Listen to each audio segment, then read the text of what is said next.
Pada pertemuan kali ini, pertemuan ke-9, kita akan membahas tentang domestikasi, modifikasi, dan variasi dalam evolusi untuk mata kuliah evolusi yang disajikan oleh Bapak Dr.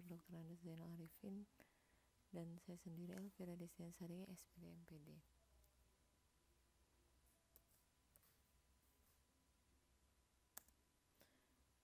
Domestikasi sendiri terjadi dengan adanya sistem tertentu,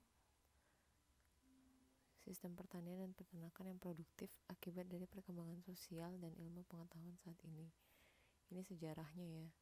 Jadi dahulu manusia itu melakukan hunting, mencari bahan makanan, kemudian mengumpulkan atau gathering, kemudian hidup soliter di kelompok kecil dan belum bermasyarakat. Jadi hukum rimba dahulu itu yang kuat, yang menang.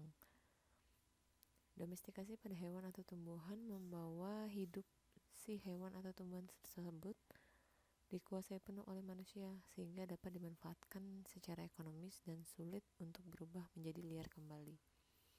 Jadi sejarahnya dulu memang dari manusia yang dulunya memiliki kegiatan hunting, gathering dan lain sebagainya, akhirnya menetap di suatu tempat dan harus melakukan domestikasi baik hewan atau tumbuhan untuk dimanfaatkan, baik itu untuk makanan dan lain sebagainya. Nah, hewan atau tumbuhan yang dibudidayakan atau didomestikasi itu akan memberikan banyak variasi baik dalam bentuk, warna, dan ukuran. Jadi mungkin kebanyakan variasi tersebut bukan variasi yang unggul, tetapi memang variasi yang dipelihara oleh manusia, maka mereka dapat bertahan. Jadi kalau kita melihat dari istilah domestikasi, berarti domestikasi itu menunjukkan bagaimana organisme dapat berevolusi, karena domestikasi sendiri itu mengubah sesuatu yang liar menjadi yang dapat dimanfaatkan sesuai keinginan manusia. Jadi mungkin awalnya liar atau tidak dimanfaatkan di alam terbuka ya, atau di alam liar, tetapi akhirnya dapat dimanfaatkan untuk kepentingan tertentu oleh manusia. Jadi kalau kita melihat bahwa domestikasi itu sendiri adalah seperti budidaya yang menyebabkan perubahan genetik baik pada tumbuhan atau hewan yang dilakukan oleh manusia. Jadi proses domestikasi itu sendiri membutuhkan waktu yang bertahun-tahun karena melibatkan sebuah seleksi dan pemulihan atau perbaikan keturunan yang menghasilkan sebuah varietas atau spesies baru yang nantinya akan dikenal dengan spesiasi. Jadi mungkin spesiasi itu cikal bakalnya itu dari domestikasi. Nah, kenapa domestikasi disebut sebagai bentuk evolusi? Karena dalam proses domestikasi itu ada adaptasi. Jadi ada adaptasi dari lingkungan liar ke lingkungan yang ruang lingkupnya adalah kehidupan manusia. Jadi bisa saja ada karakter-karakter yang dibentuk yang sangat berbeda dengan nenek moyangnya karena proses adaptasi tadi. Jadi mungkin nenek moyangnya punya karakter seperti A, seperti B, kemudian karena proses domestikasi akhirnya karakter itu tidak muncul lagi untuk ke generasi selanjutnya. Nah, ini kan prosesnya terjadi karena adaptasi. Adaptasi itu adalah produknya seleksi alam. Harus diingat bahwa ada kaitannya dengan seleksi alam juga proses domestikasi pada saat ini. Jadi proses domestikasi itu juga akan ditandai dengan perubahan anatomi mungkin dan tingkah laku hewan. Jadi antara hewan liar dan yang sudah terdomestikasi akan berbeda. Mungkin dalam hal panjang kaki, panjang badan, bentuk kepala, panjang ekor dan lain sebagainya. Sebagai contoh misalnya dulu kucing hutan misalnya ya. Kucing hutan punya panjang badan atau bentuk kepala atau panjang ekor yang lebih besar jika kita bandingkan dengan kucing yang kita temukan pada saat ini.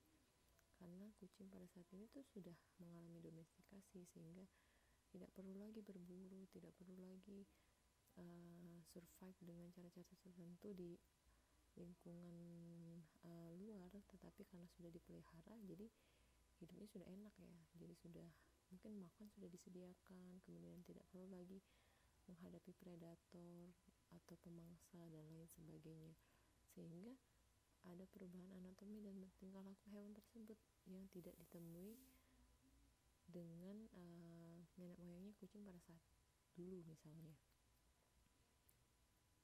itu terkait domestikasi. Bahasan kedua itu terkait modifikasi. Jadi kalau modifikasi itu perubahan fenotip. Jadi kita tahu kan fenotip itu sifat yang tampak yang bukan karena genotipnya. Jadi gen secara genotip itu gennya sama tetapi penampakannya berbeda. Nah kalau ini bisa dikasih contoh dari tumbuhan sih sebenarnya.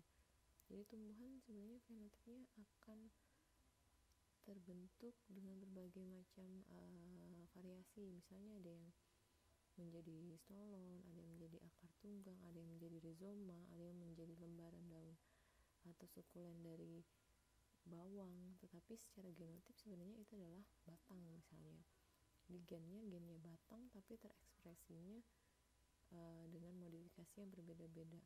Jadi ini proses evolusi juga karena modifikasinya terjadi karena adaptasi juga terhadap lingkungan. Nah adaptasi itu dilakukan oleh tumbuhan atau spesies tertentu. Jadi yang harusnya jadi batang malah termodifikasi menjadi struktur tertentu. Atau struktur di tumbuhan lagi ya, misalnya stomata, kemudian trikoma, duri, filamen, serkersip, kan sebenarnya modifikasi dari epidermis. Jadi padahal sebenarnya adalah secara genetik kita nilai epidermis, tapi fenotipnya itu atau penampakannya justru berbeda dari yang diharapkan menjadi epidermis. Atau struktur tertentu, misalnya struktur kaki pada berbagai macam aves ya, secara fenotip berbeda karena berbeda jenis makanannya, tetapi secara genotip struktur itu adalah struktur yang terekspresi menjadi kaki. Nah bahasan ketiga itu tentang variasi. Jadi ketika berbicara variasi, kalau yang tadi itu modifikasi itu perubahan fenotip tapi tidak berdasarkan perbedaan genotip. Nah kalau ini variasi itu perubahan fenotip ya karena atas dasarnya genotipnya juga beda. Sebagai contoh manusia punya gen yang berbeda sehingga terekspresinya berbeda-beda. Contohnya misalnya struktur hidung, misalnya ada yang mancung, ada yang agak bengkok, ada yang batang hidungnya panjang dan lain sebagainya. Ini bukan atas dasar fenotipnya saja yang berbeda, tetapi memang didasarkan pada genotip yang berbeda. Kemudian contoh lagi dari burung finch. Burung finch punya genotip yang berbeda sehingga penampakannya atau perubahan fenotipnya juga berbeda. Ini juga faktor makanan juga menjadi salah satu perubahan fenotip sehingga nantinya secara genotip akan terekspresi di keturunan selanjutnya menjadi karakter atau variasi dalam genotip yang berbeda-beda. Sama spesies ikan koi, tetapi secara genotip dia punya beda untuk diekspresikan pada saat fenotipnya gitu ya. Variasi ya. Nah, atau berbagai macam burung pipit misalnya atau burung tertentu yang memang secara genotip dia itu berbeda sehingga fenotipnya yang tampil itu yang terekspresi juga berbeda. Nah, biasanya ini berhubungan dengan variasi genetik. Variasi genetik umumnya merujuk pada perbedaan gen pada individu di dalam suatu populasi di mana terdapat tipe variasi gen. Jadi variasi genetiknya itu bertahan untuk membantu proses seleksi alam dan evolusi. Jadi variasi genetik juga terjadi karena adanya adaptasi yang merupakan produknya seleksi alam dan evolusi. Ini bisa dibaca. Nah, ini sumber variasi genetik dan pentingnya variasi genetik. Nah, demikianlah penjelasan mengenai domestikasi